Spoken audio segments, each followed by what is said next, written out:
Thank you for your question.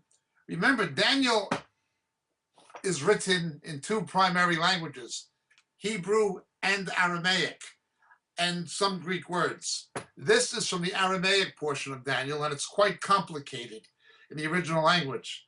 I have to get my wife, who's actually a mathematician, but she has a degree in biblical and Semitic languages, to help me, because my Aramaic is not as good as hers is.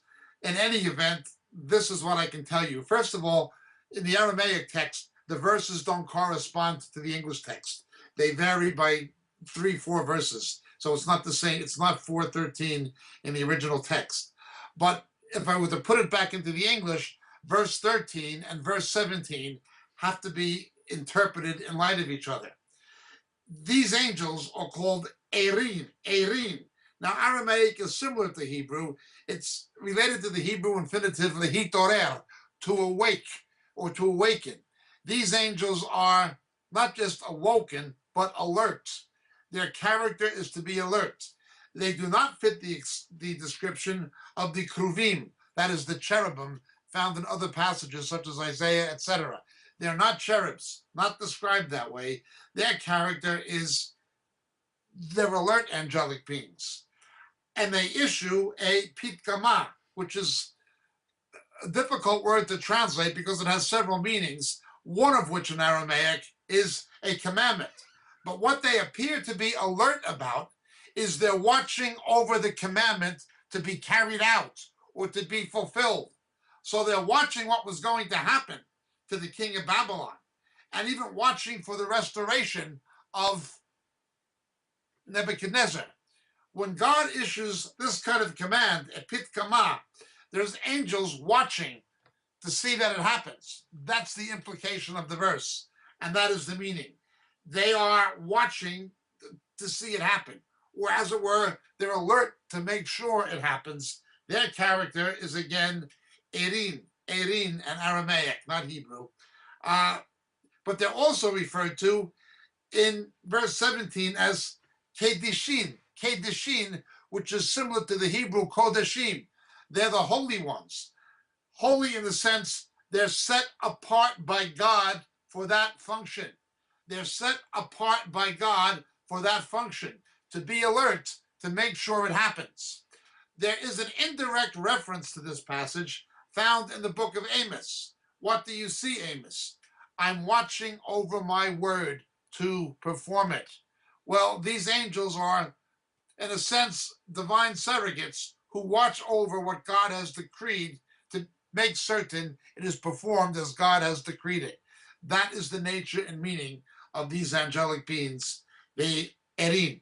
Thank you for your question. My name is Jacob Prasch. Blessings, dear friends. Greetings in Jesus. This is your friend Jacob Prasch speaking to you at the moment from the UK. You know, so many of the questions we get in our Roku broadcasts and on our Vimeo clips and on YouTube deal with subjects that we deal with much more extensively in our books. We can't, for the sake of brevity, go into the kind of depth in a TV broadcast we can actually go into in a book. But so many of the questions come from material that are expounded in the books on a much more broader scale that it's almost frustrating sometimes that we can't spend hours and hours answering the questions that are given to us. Obviously, practicality dictates that's not a possibility. The books are there. They're available. They're available in print through the Moriel catalog on the Moriel website, moriel.org. But in this day of Kindle and electronic books, they're also available through Amazon, and they're available through Kindle. The 3 books that would be the most referred to in the questions we receive are the 3 latest books. First being The Dilemma of Laodicea. The Dilemma of Laodicea. It's an exposition of the 7 churches in Revelation, culminating with the final 2 churches, Philadelphia and Laodicea particularly, setting the stage for the return of Jesus. The Dilemma of Laodicea would be the first. The second would be Shadows of the Beast. Shadows of the Beast. How the coming Antichrist, how his identity will be revealed to the faithful church. The rapture will not happen will not happen, absolutely not happen, until the faithful church knows who the ultimate beast of Revelation is. That is the Antichrist and also the false prophet. How the identity of the coming Antichrist will be revealed to the faithful church. Shadows of the Beast, the second book. And the final and latest one, Harpazo. Harpazo. What the scripture actually teaches about the rapture, the snatching away which takes place between the 6th and 7th seals in the book of Revelation. So these 3 books, Gem of Laodicea, Shadows of the Beast, and Harpazo, all available in the Moriel catalog, all available through Amazon, and all easily available electronically by Kindle. Thank you so much, dear friends. God bless. May Jesus be with you.